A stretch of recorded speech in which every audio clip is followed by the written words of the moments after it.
하나님 말씀은 요한복음 5장 24절에서 29절. 제가 이렇게 가끔씩 이렇게 패스할 때가 있는데 꼭 말씀해 주시면 되겠습니다. 제가 그런 분 좋아합니다. 요한복음 5장 24절 말씀을 같이 읽도록 하겠습니다. 교독하면서 29절까지 읽도록 하겠습니다. 내가 진실로 너희에게, 제가 한 절 읽고 여러분 한 절 읽습니다. 내가 진실로 너희에게 이르노니 내 말을 듣고 또 나 보내신 이를 믿는 자는 영생을 얻었고 심판에 이르지 아니하나니 사망에서 생명으로 옮겼느니라. 진실로 너희에게 이르노니 죽은 자들이 하나님의 아들의 음성을 들을 때가 오나니 곧 이때라. 듣는 자는 살아나리라. 아버지께서 자기 속에 생명이 있음같이 아들에게도 생명을 주어 그 속에 있게 하셨고 또 인자됨으로 말미암아 심판하는 권한을 주셨느니라. 이를 놀랍게 여기지 말라. 무덤 속에 있는 자가 다 그의 음성을 들을 때가 오나니 선한 일을 행한 자는 생명의 부활로 악한 일을 행한 자는 심판의 부활로 나오리라. 아멘. 공도인의 말씀으로 예수님의 권세라는 제목으로 말씀을 전하겠습니다. 여러분 신앙이 무엇이라고 생각하십니까? 여러분 신앙은 어렵지 않습니다. 신앙은 내가 예수님을 어떻게 생각하고 어떻게 믿느냐, 그것을 우리의 신앙이다라고 이야기할 수가 있을 것입니다.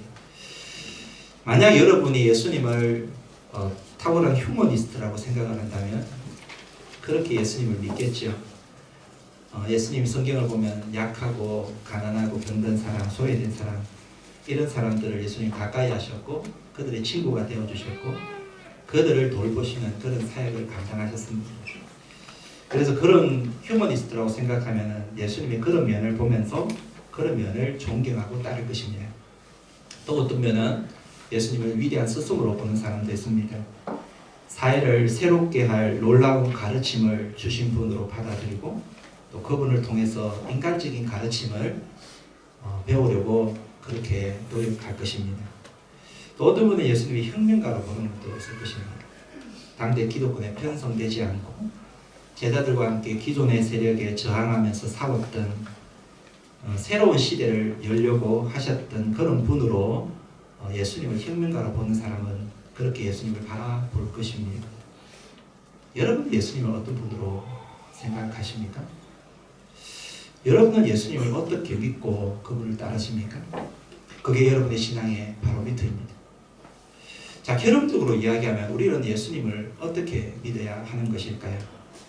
여러분 기독교에서 이야기하는 예수님은 이런 휴머니스트도 이런 스승도 이런 혁명가도 아니라 예수님은 바로 이 땅 오신 하나님인 것입니다.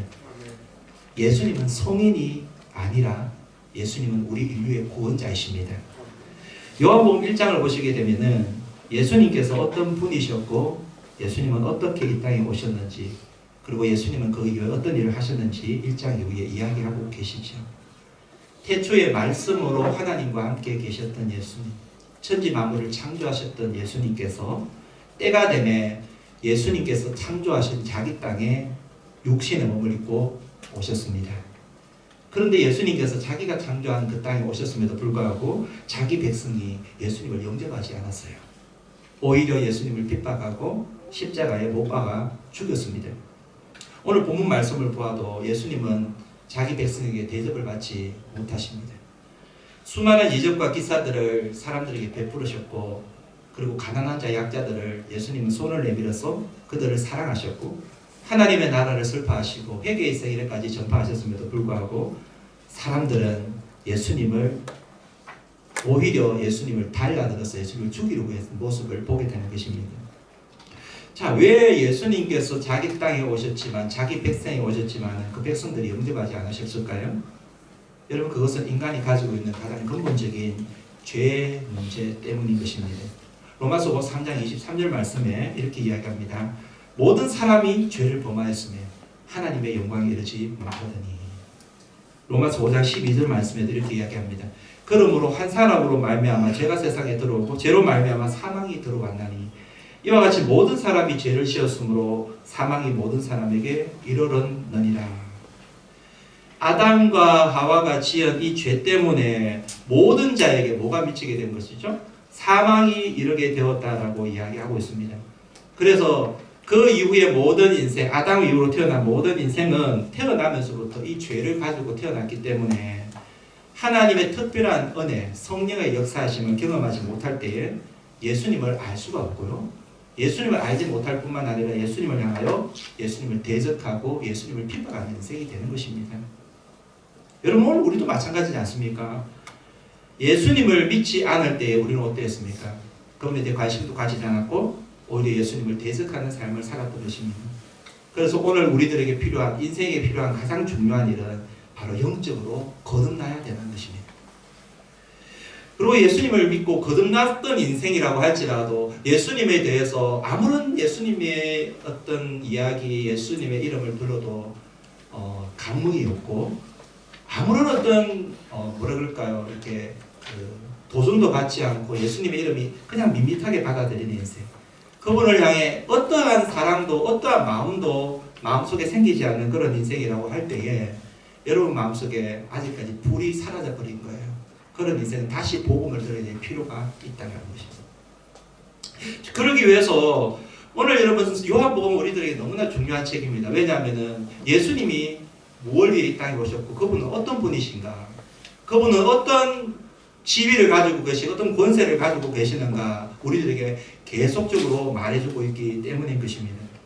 그래서 우리는 이 말씀을 듣고 우리의 믿음을 새롭게 하고 그리고 우리의 신앙을 다시 한번 시작할 수 있는 매우 중요한 말씀이다라고 볼 수가 있는 것입니다.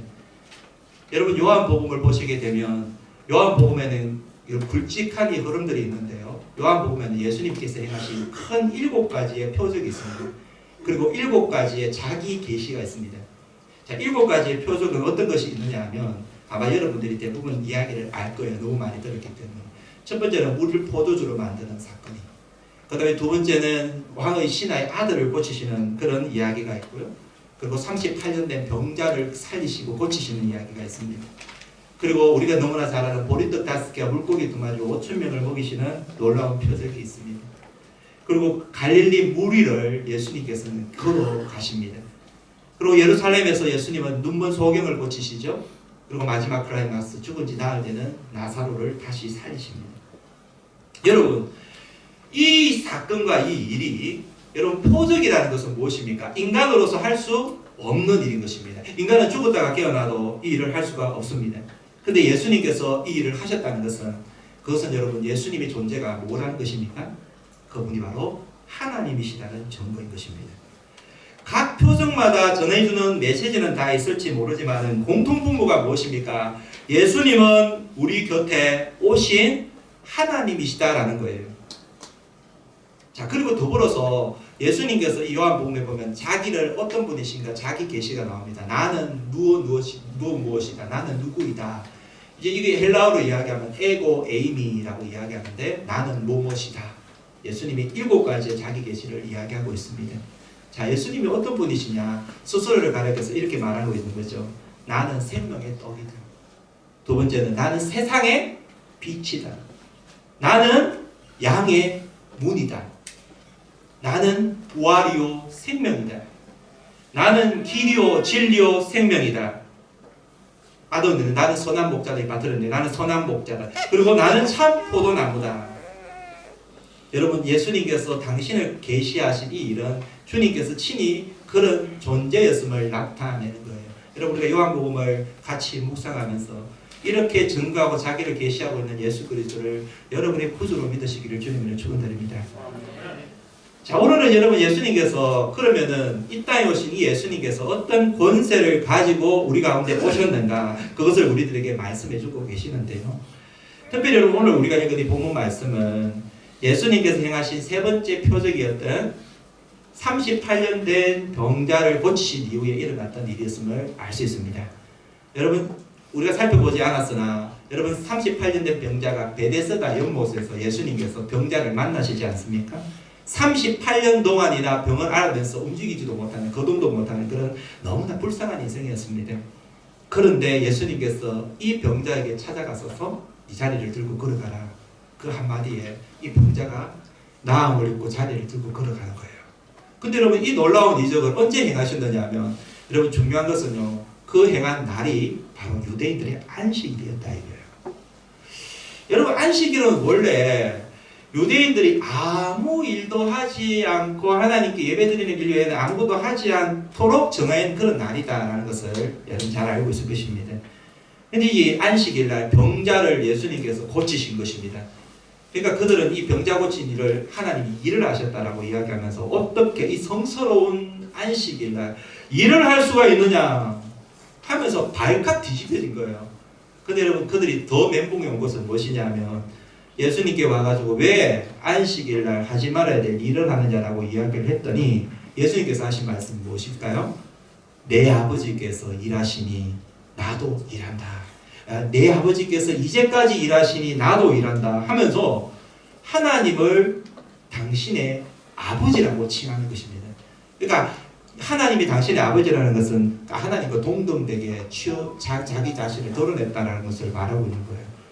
그러니까 이 지금 예수님의 행동과 이 말이 얼마나 유대인들에게 큰 충격을 주었으면은 이 장면 이후에, 이 이야기 이후에 유대인들이 다 모의를 하면서 예수님을 어떻게 하려고 했냐면 예수님을 돌을 들어 죽이려고 했습니다.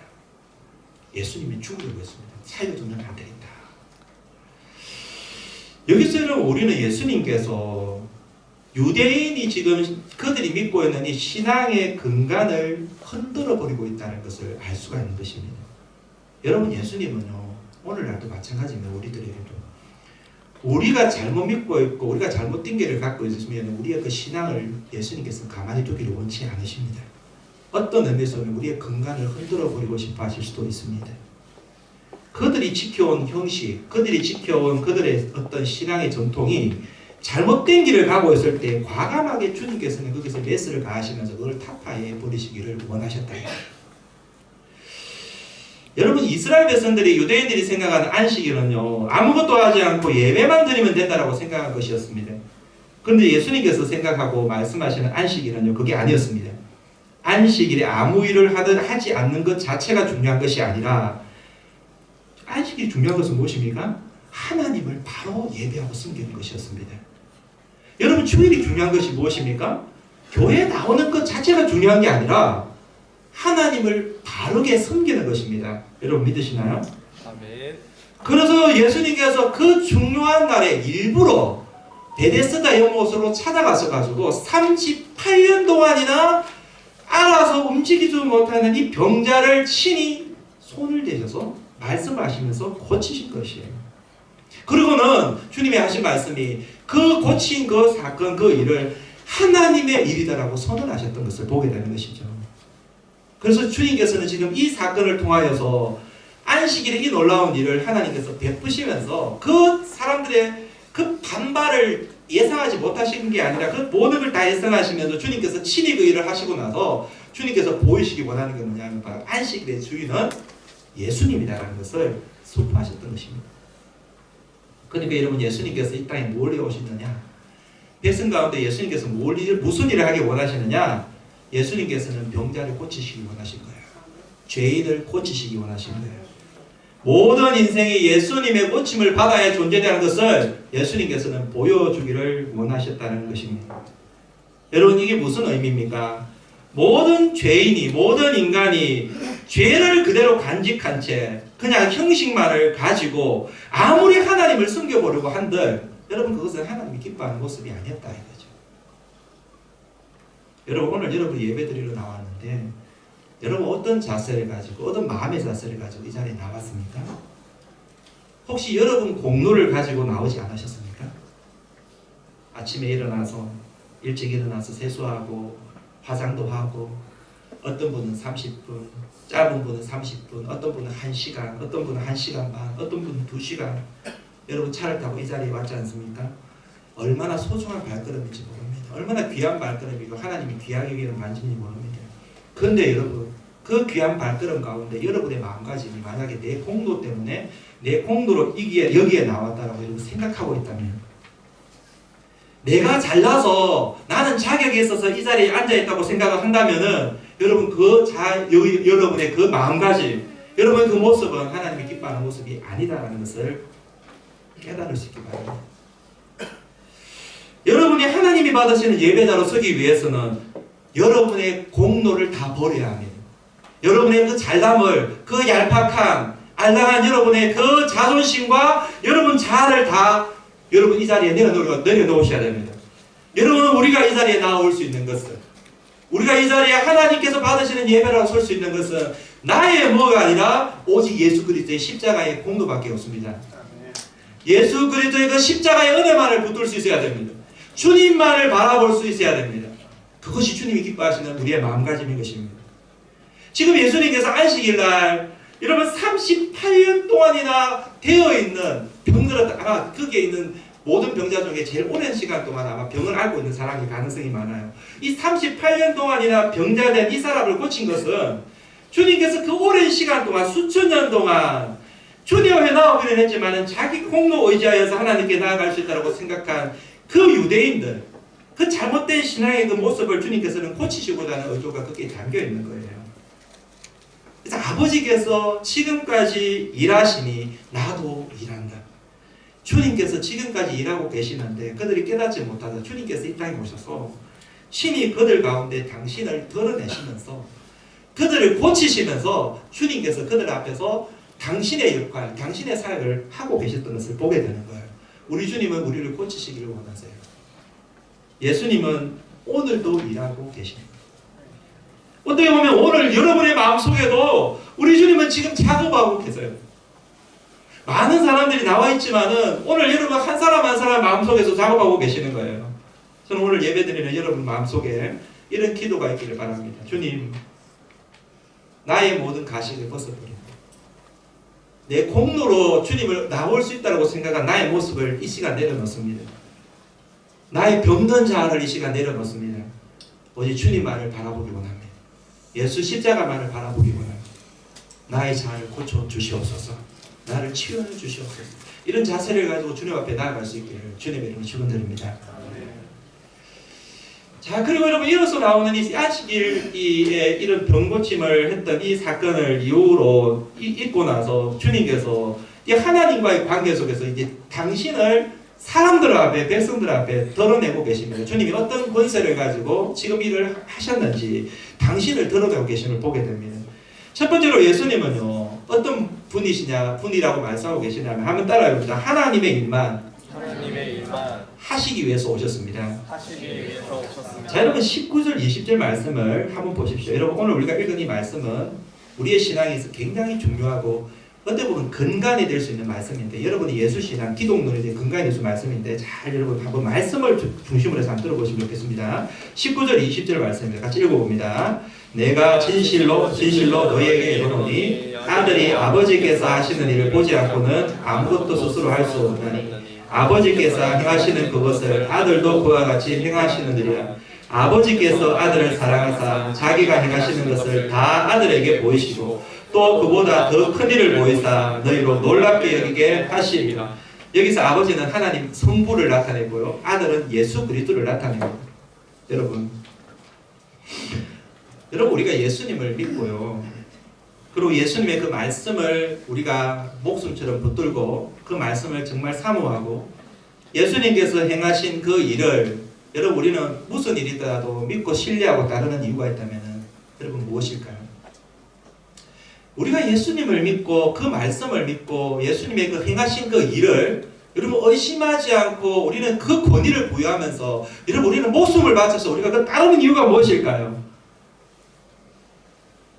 여러분 그것은 우리가 예수님이 곧 하나님이시기 때문이 아닐까요? 예수님이 한낱 어떤 위대한 성인이요 인간이 아니라 예수님이 하나님이심을 믿기 때문인 것입니다. 그리고 뿐만 아니라 예수님의 그 말씀도 하나님의 말씀임을 우리는 믿고 있기 때문에 그렇습니다. 그리고 뿐만 아니라 예수님이 하신 그 사역도 하나님의 사역이라는 것을 우리는 믿고 있기 때문에 그렇습니다. 자, 여러분 그것을 지금 잘 증거하고 있는 것이 오늘 본문의 말씀입니다. 여러분 오늘 본문 말씀을 보니까요, 예수님께서 지금 성부이신 하나님과의 관계를 잘 말씀하고 있죠. 신이 예수님이 당신의 입으로 하나님과의 관계를 증언하고 있습니다.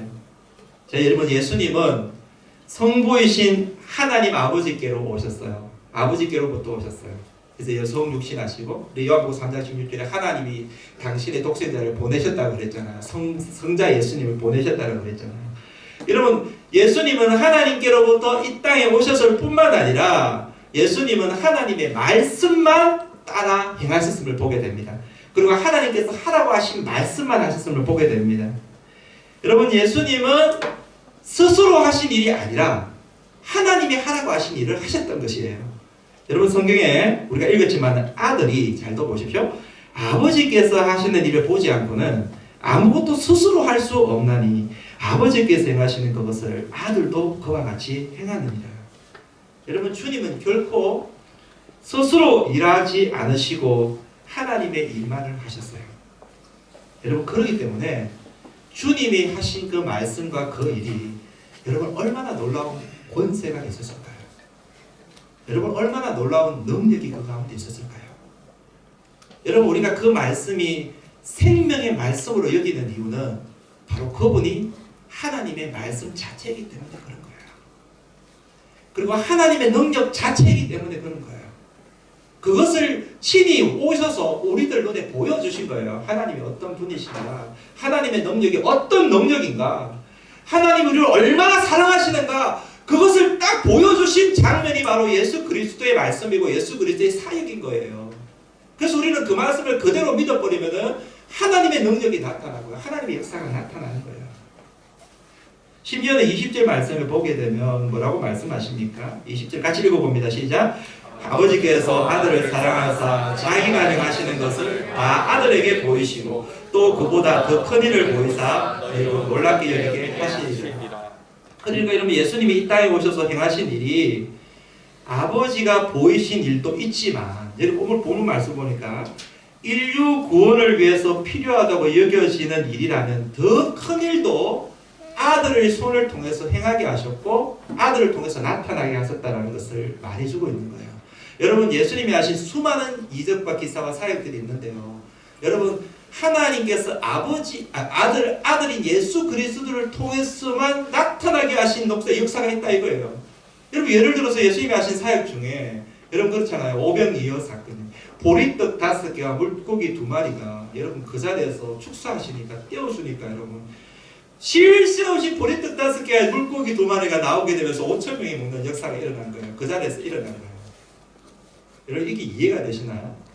그래 하나님께서 예수님께 그런 권능을 주셨다 이거예요.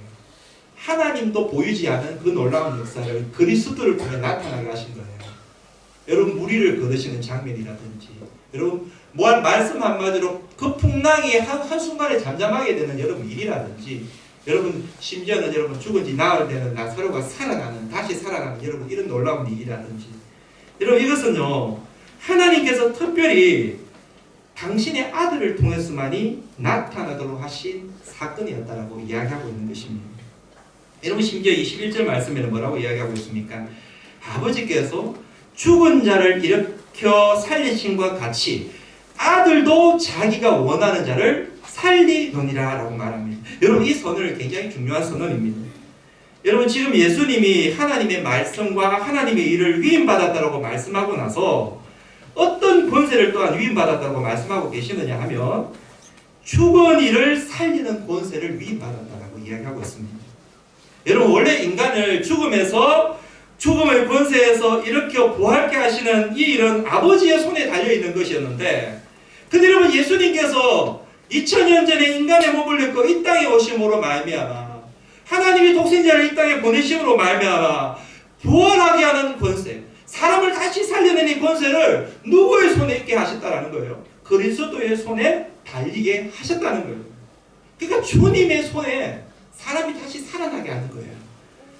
요한복음 그래서 11장 25절 말씀에 이렇게 이야기하고 있는 거예요. 같이 읽어봅니다. 시작. 나는 부활이요 생명이니 나를 믿는 자는 죽어도 살겠고 물어 살아서 나를 믿는 자는 영원히 죽지 아니하리니 이것을 네가 믿느냐. 여러분, 이 사건의 핵심적인 사건이 무엇입니까? 이 사건을 증거한 여러분의 사건이 뭡니까? 이 말씀을 증거한 사건이 예수님의 십자가와 부활 사건입니다.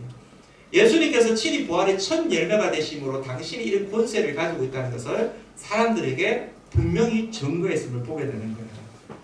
그래서 여러분, 예수 그리스도로 말미암지 않고는 그 누구도 부활의 영광을 누릴 수가 없게 된 것입니다.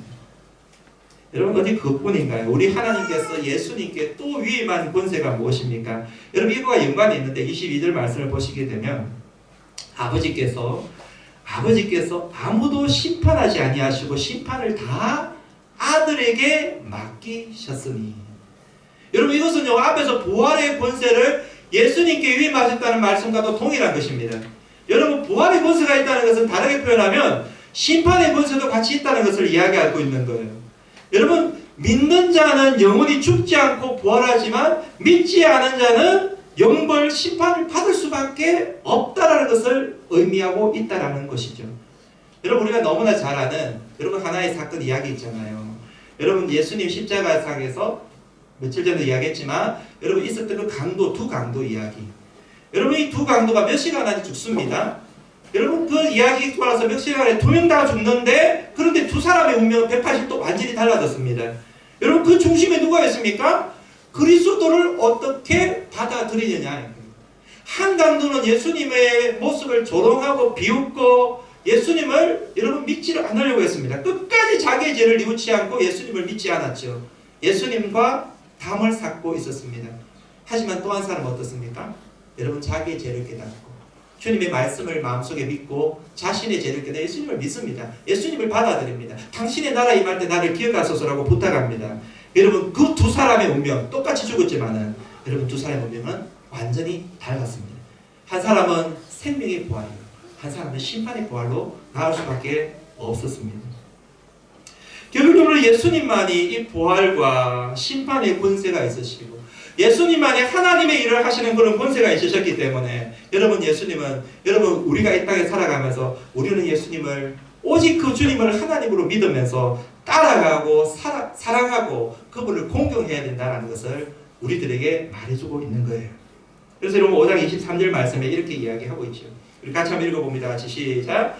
이는 모든 사람으로 아버지를 공경한 것 같이 아들을 공경하게 하려 하심이라. 아들을 공경하지 아니하는 자는 그를 보내신 아버지도 공경하지 아니하느니라. 여러분, 예수님을 사랑하십니까? 여러분, 예수님을 하나님처럼 사랑하십니까? 여러분, 예수님을 정말 위해서 여러분 모든 것을 다 내어놓고 다 바치고 그분만을 따라갈 수 있겠습니까? 우리 자녀들이 이야기할 때 하늘만큼 땅만큼 이야기하는데 여러분, 정말 하늘만큼 땅만큼 주님을 사랑하시나요? 여러분, 정말 그분을 그렇게 여러분 인정하고 높여드리십니까? 여러분, 예수님께서 오늘 우리들에게 보여준 당신이 가지신 이 권세, 하나님과의 관계, 그리고 하나님께서 예수님께 보여주었던 놀라운 이 능력, 부활의 능력, 심판의 능력. 여러분, 우리가 예수님을 성경에 나와 있는 여러분 이 말씀을 믿고 예수님을 그렇게 인정해 드린다고 한다면 우리는 예수님을 하나님으로 믿을 뿐만 아니라 하나님처럼 공경하지 않을 수가 없는 거예요. 여러분, 예수님은 4대 성인 중에 한 분이 아니에요. 예수님은 휴머니스트 그 정도가 아니에요. 예수님은요, 어떤 서성, 여러분 그 정도가 아니에요.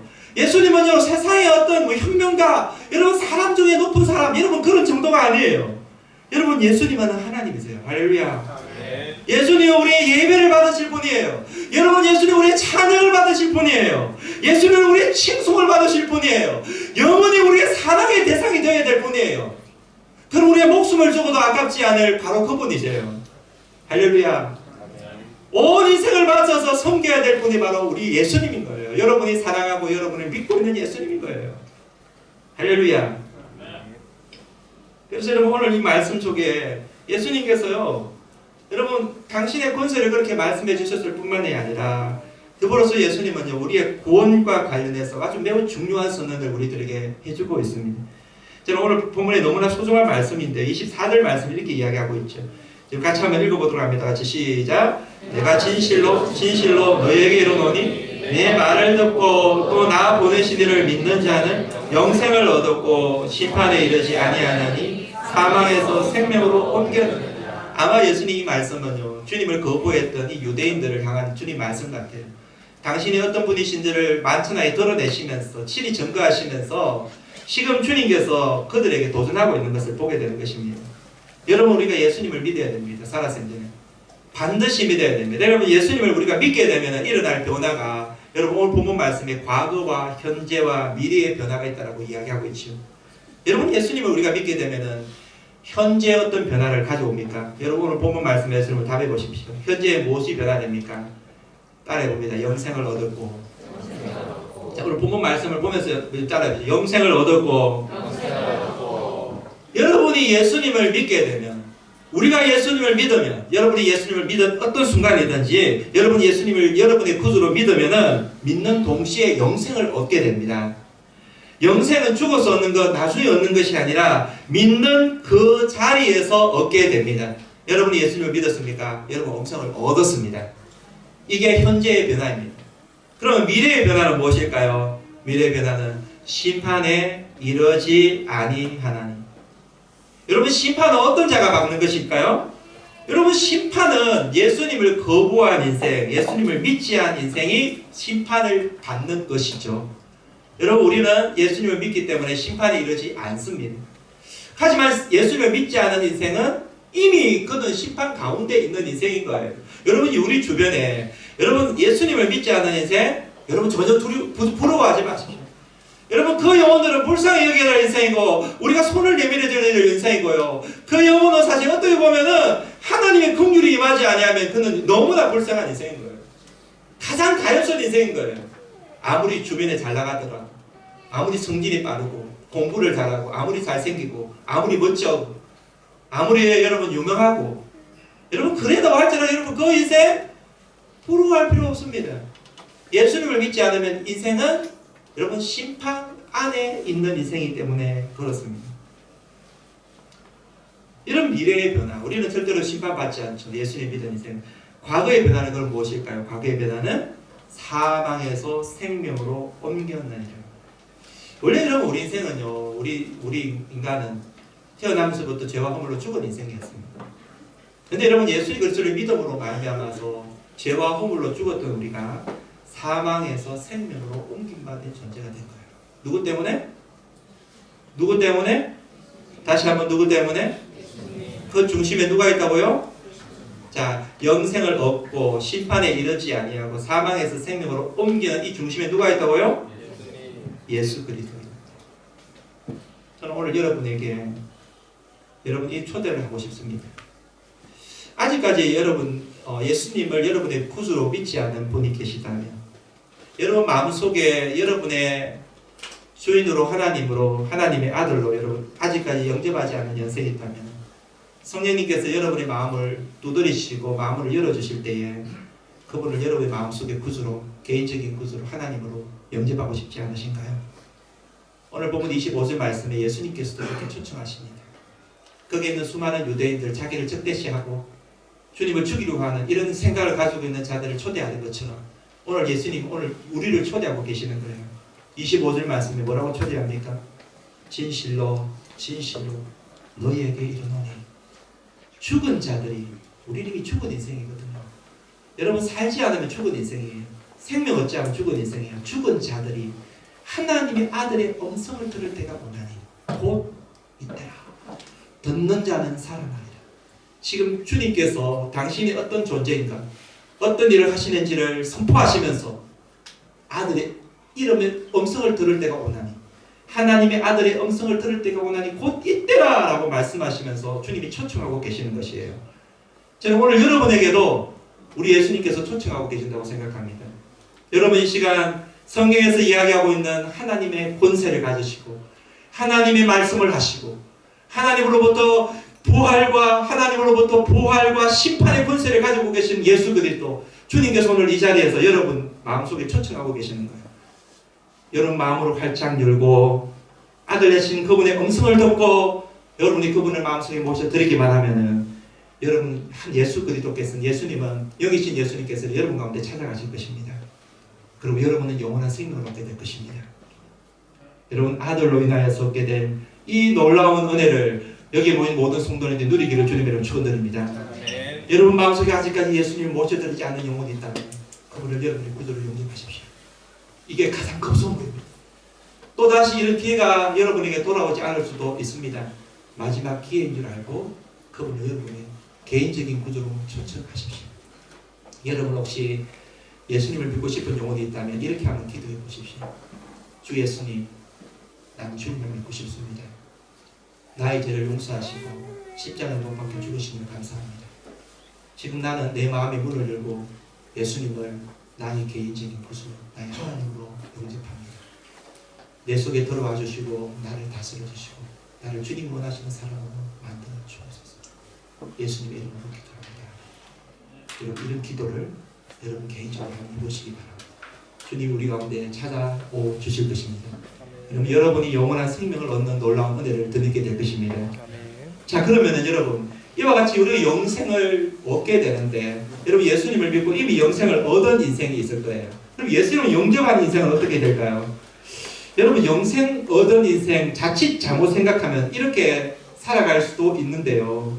아 이제 나는 영원한 생명을 얻었으니 예수님을 믿어서 예수님을 믿으면 영원한 생명을 얻었다고 그랬으니까 저 영생을 얻었고 심판에 이르지도 않고 사망에서 생명을 옮겼다고 그랬으니까 이제는 나는 천국은 따놓은 당상이야. 이제 마음껏 살아가자. 이제 즐기면서 살아가자. 여러분 이렇게 생각할 수도 있는데 정말 잘못된 생각이죠. 구원파가 그렇게 가르쳐요. 영생을 얻었기 때문에 이제 마음껏 즐겨라. 여러분 영생 얻은 인생이 꼭 명심해야 될 게 있습니다. 여러분 그것이 무엇이냐면 바로 따라해 보겠습니다. 하나님 앞에 설 날이 있다. 이게 굉장히 중요한 거예요. 우리가 여러분 영원한 생명을 얻었지만 우리가 영원한 생명을 누리면서 살아가지만 반드시 기억해야 될 것, 하나님 앞에 설 날이 있다는 거예요. 오늘 여러분 영생에 대한 약속을 주신 예수님께서 이어서 뭐라고 말씀하고 계시냐면 28절 29절이에요. 같이 읽어봅니다. 시작. 이를 놀랍게 여기지 말라. 무덤 속에 있는 자가 다 그의 음성을 들을 때가 오나니 선한 일을 행한 자는 생명의 부활로 악한 일을 행한 자는 심판의 부활로 나오리라. 여러분 꼭 기억하십시오. 그의 음성을 들을 때가 오나니. 여러분 마지막에 여러분 우리가 부활하고 여러분 영원한 생명으로 부활하겠지만 우리가 그의 음성을 들을 때가 와요. 여러분 우리가 주님 앞에 여러분 바로 천국에 들어가서 아무것이 아니에요. 여러분 우리가 마지막 날이 되면 우리 주님께서 여러분의 이름을 부르십니다. 누구야? 홍길동아! 우리의 이름을 부를 때가 있는 거예요. 여러분 우리가 주님께서 우리 이름을 부르고 나서 뭐라고 하실까요? 여러분 우리 이름을 부르고 나서 우리가 이 땅에서 주님을 믿으면서 영생 얻은 자로서 어떻게 살아가느냐에 보시면서 어떤 사람은 우리에게 매월 휴가를 주실 수가 있을 거고요. 어떤 사람은 상금을 주실 수가 있는 거예요. 여러분 우리는 마지막 날 절대로 여러분 우리는 심판받지 않을 거예요. 생명의 부활을 얻을 것이에요. 할렐루야. 그런데 여러분 어떤 인생 어떻게 생명을 부활하느냐라고 말하고 있느냐면 선한 일을 행한 자는 생명의 부활로 얻습니다. 여러분 선한 일, 여러분 이거 선한 일은요 잘 해석하셔야 돼요. 이것은 구원을 얻기 위한 선한 일이 아니에요.